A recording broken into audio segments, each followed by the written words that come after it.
चंद्रयान 3 की सफलतापूर्वक लॉन्चिंग हो गई है। सभी को बहुत बहुत कॉन्ग्रेचुलेशन, क्योंकि आज भारत एक नया रिकॉर्ड बनाने जा रहा है।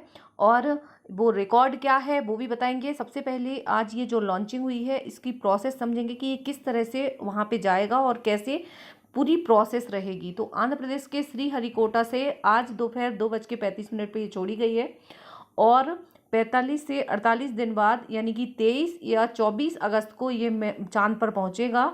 और पृथ्वी से चांद की दूरी जो है वो 3.84 लाख किलोमीटर है। चंद्रयान का रास्ता जो इस तरह से रहेगा, सबसे पहले जो है LVM-3 रॉकेट से चंद्रयान 3 की लॉन्चिंग हुई है। कौन से रॉकेट से? LVM-3 रॉकेट से, ठीक है।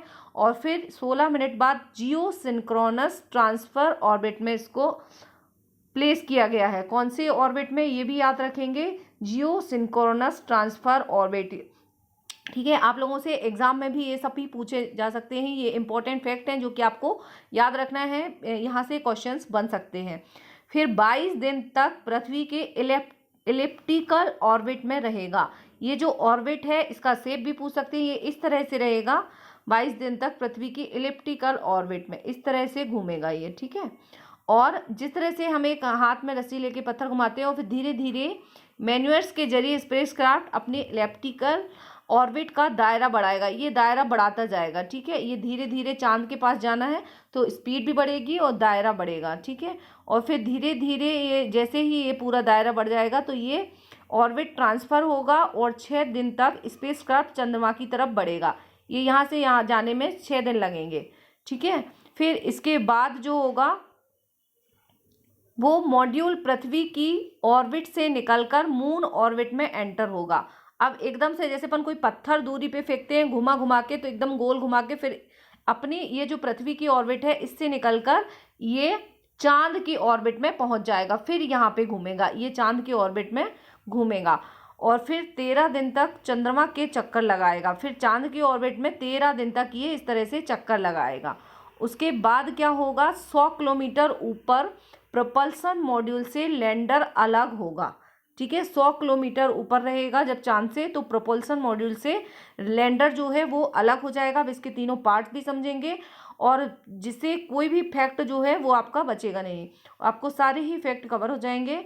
और 130 किलोमीटर की ऑर्बिट में लैंडर अपनी स्पीड कम करना शुरू करेगा। फिर धीरे धीरे लैंडर जो है वो अपनी स्पीड कम करना शुरू करेगा और लैंडिंग के बाद रोवर रैंप से बाहर निकलेगा और 14 दिन तक एक्सपेरिमेंट करेगा, ठीक है। इस तरह से 14 दिन तक एक्सपेरिमेंट करेगा। और चंद्रयान में अब ये अभी समझ लीजिए 3 हिस्से हैं इसके जो गए हैं। चंद्रयान 3 में 3 हिस्से हैं। प्रोपल्सन मॉड्यूल है जो कि जिसकी मिशन लाइफ है 3 से 6 महीने। प्रोपल्सन मॉड्यूल लैंडर और रोवर को इंजेक्शन ऑर्बिट से 100 किलोमीटर लूनर ऑर्बिट तक ले जाएगा, ठीक है। ये जो ऑर्बिट तक ले जाने का काम है वो इसने किया है। इस मॉड्यूल का मेन फंक्शन लैंडर मॉड्यूल को लॉन्च व्हीकल इंजेक्शन ऑर्बिट से लैंडर सेपरेशन तक ले जाना है। विक्रम लैंडर जो है उसका काम है, विक्रम लैंडर अपने साथ रोवर ले जाएगा, ठीक है। लैंडर में लगा है रोवर, प्रोपल्सन का जो है वो काम फिर विक्रम लैंडर का आएगा। प्रोपल्सन मॉड्यूल से अलग होने के बाद ये ऑनबोर्ड सॉफ्टवेयर की मदद से चंद्रमा पर लैंड करेगा। लैंडिंग के वक्त इसकी स्पीड 2 किलोमीटर पर सेकेंड होगी और ये चंद्रयान 2 के ऑर्बिटर और चंद्रयान 3 के रोवर से कम्युनिकेट करेगा, ठीक है। जो चंद्रयान 2 का ऑर्बिटर और चंद्रयान 3 का जो रोवर है उससे कम्युनिकेट भी करेगा। और जो तीसरा प्रज्ञान है, प्रज्ञान तीसरा पार्ट है इस चंद्रयान 3 का, प्रज्ञान रोवर का नाम जो है प्रज्ञान है। ये 26 किलो का है और इसकी मिशन लाइफ 14 अर्थ डेज है। प्रज्ञान रोवर विक्रम लैंडर से लैंड होने के बाद बाहर आएगा। जब लैंड हो जाएगा चंद्रमा पर फिर बाहर आएगा एक गाड़ी के जैसे और सोलर पैनल की मदद से ये पावर जनरेट करेगा।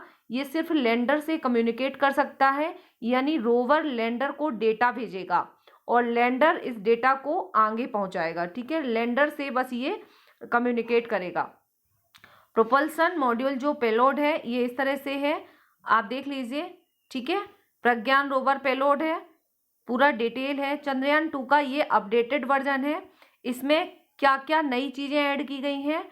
लैंडिंग लेग्स जो हैं वो मजबूत किए गए हैं चंद्रयान 2 की अपेक्षा, और ज़्यादा इसमें फ्यूल है। लैंडिंग वाली सरफेस अगर सही नहीं है तो होवर करके दूसरी जगह लैंड करेगा।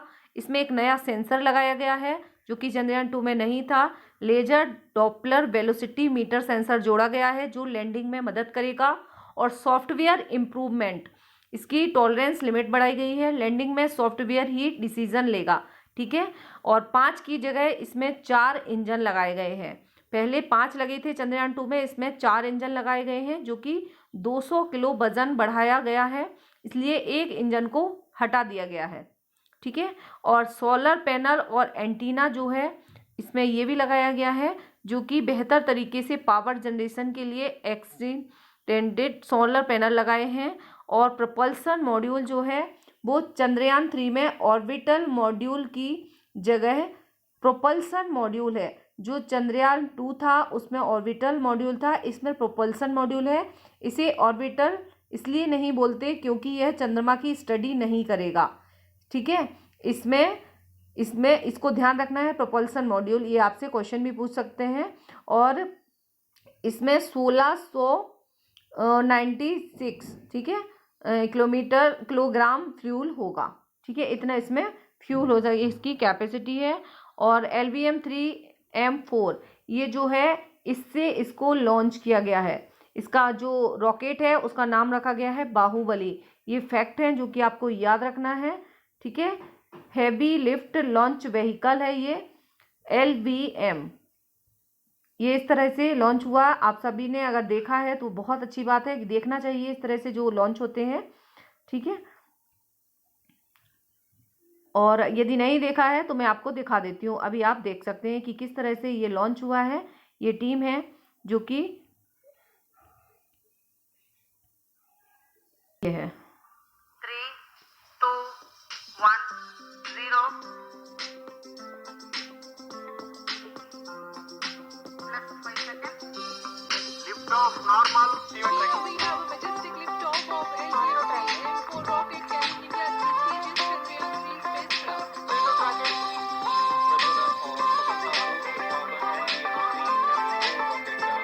चांद के साउथ पोल पर उतरेगा। ये पॉइंट आपको ध्यान रखना है, स्टडी करेगा।